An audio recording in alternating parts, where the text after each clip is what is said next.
Skeletal muscles हैं, तभी तो हम अपनी मर्जी से अपनी जबान हिलाते रहते हैं। ठीक है, आ रहा है समझ में?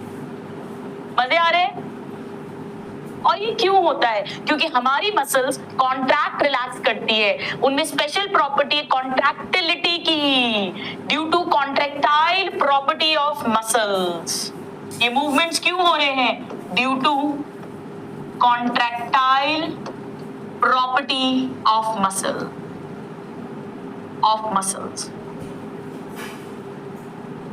चल, इतना सबने लिख लिया है। ये हमने इस चैप्टर के बेसिक स्टार्टिंग की बात कर ली है। अब हम इस चैप्टर को आगे बढ़ाएंगे और हम पर्टिकुलरली जो बात करेंगे वो मस्कुलर मूवमेंट की करेंगे। बाकी सीलियरी, फ्लैजिलर, अमीबॉइड, इनके बारे में हमें बस इतनी ही बात करनी थी इस चैप्टर में। चल आगे बढ़े अपन। आइए एनसीईआरटी ओपन करिए। Come on everybody, open your NCERT now, open your NCERT. Mark करो मेरे साथ साथ। मूवमेंट बहुत जरूरी है लिविंग बीइंग्स के लिए। Come on everyone, open your NCERT now. Unicellular organisms में प्रोटोप्लाज्म की स्ट्रीमिंग होती है, जिनसे सूडोपोडिया बनते हैं, जैसे अमीबा। ये बड़ा सिंपल टाइप का मूवमेंट है।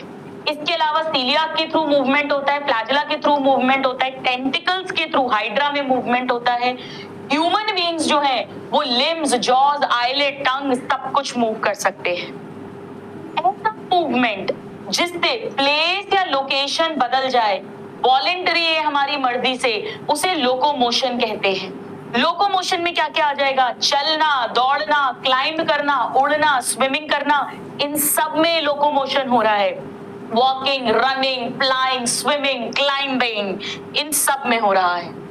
लोकोमोटरी स्ट्रक्चर्स की अगर हम बात करें तो पैरामीशियम में सीलिया है, वो दो काम करता है, movement of food through cytopharynx and locomotion. इसी तरह हाइड्रा में टेंटिकल्स हैं, वो भी शिकार पकड़ते हैं, कैप्चर प्रे एंड लोकोमोशन। हम अपने लिम्स को यूज करते हैं for change in locomotion and body postures. यानी जितने भी लोकोमोशंस हैं वो मूवमेंट्स हैं, पर जितने भी मूवमेंट्स हैं वो सारे के सारे जगह नहीं बदल रहे, they are not locomotion. Done. Now methods of locomotion की अगर हम बात करें वो वैरी करेगा, अलग अलग होगा। आ जाओ देखते हैं। लोकोमोशन जरूरी है खाना ढूंढने के लिए, घर ढूंढने के लिए, अपना प्रेम पार्टनर ढूंढने के लिए, फेवरेबल क्लाइमेटिक कंडीशंस, या भागना अपने शिकारी से या अपने दुश्मन से। Types of movements 20.1। तीन मेन टाइप के मूवमेंट्स हैं, amoeboid, ciliary and muscular. Amoeboid movement macrophages में ल्यूकोसाइट्स यानी WBC इन ब्लड में देखने को मिलता है। यहाँ पे सूडोपोडिया बनेंगे स्ट्रीमिंग ऑफ प्रोटोप्लाज्म से, जैसा अमीबा में होता है। यहाँ पे माइक्रोफिलामेंट्स इन्वॉल्व हैं जो एक्टिन प्रोटीन के बने रहते हैं, cytoskeletal structure, cell the unit of life में हम पढ़ते हैं। Now ciliary movement ciliated epithelium से लाइन इंटरनल ट्यूब्यूलर ऑर्गन्स में होते हैं, जैसे ट्रेकिया के अंदर सीलिया का कोऑर्डिनेटेड मूवमेंट डस्ट पार्टिकल्स को एटमॉस्फेरिक एयर से बाहर फेंक देता है। इसी तरह फीमेल रिप्रोडक्टिव ट्रैक्ट यानी फैलोपियन ट्यूब में ओवा का जो पैसेज होता है, मूवमेंट होता है, वो भी इसी कारण से होता है, सीलिया के कारण से।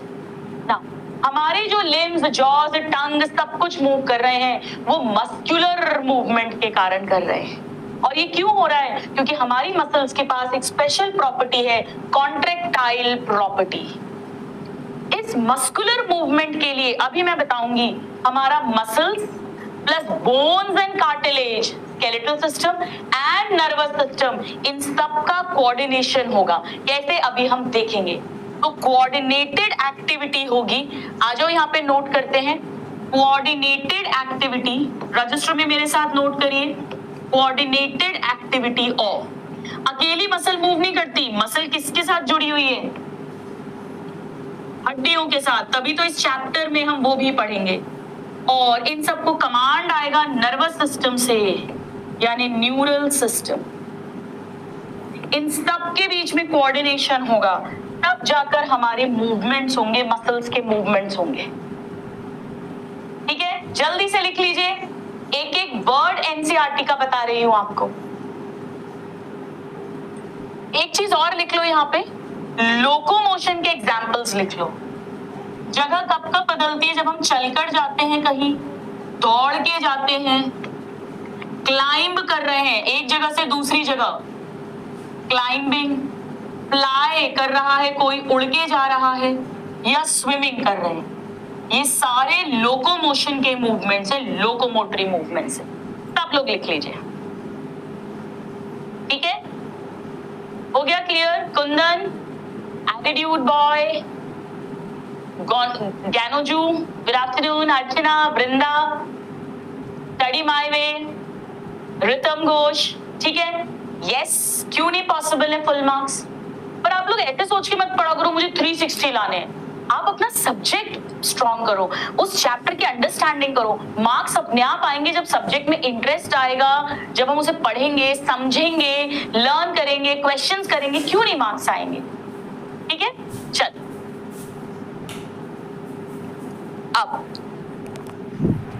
अब हम आएंगे मसल्स पर। इतना हमने पढ़ लिया है, करें शुरू। मसल्स, हेडिंग डालिए मसल। थोड़ी थोड़ी देर में सब लोग पानी पीते रहो, नादान परिंदों, डिहाइड्रेशन नहीं होना चाहिए।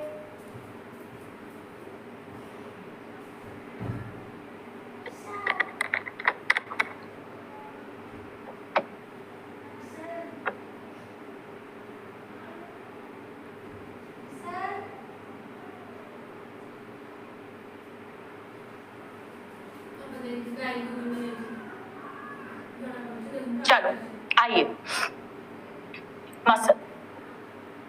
मसल, अब मसल आपको पता है टिश्यू होता है, मैंने पढ़ाया है टिश्यू। बताओ मसल किस जर्मिनल लेयर से बनती है? देखते हैं कौन आंसर करता है, बताओ मुझे। मसल, मैं एनिमल टिश्यू पढ़ा चुकी हूं आपको, ठीक है? देव किबिल्या आचार्य, राइट?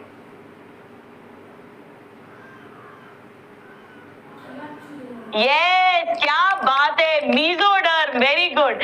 मैंने एनिमल टिश्यू में बताया था कि न्यूरल टिश्यू एक्टोडर्म से बनता है, बस एक मीजोगिलिया सेल अलग होते हैं।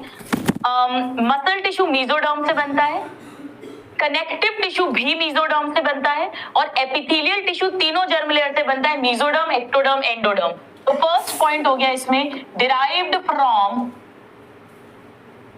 ये मसल टिश्यू है, it's a tissue, muscle tissue derived from mesoderm, ये इसका ओरिजिन है, mesoderm।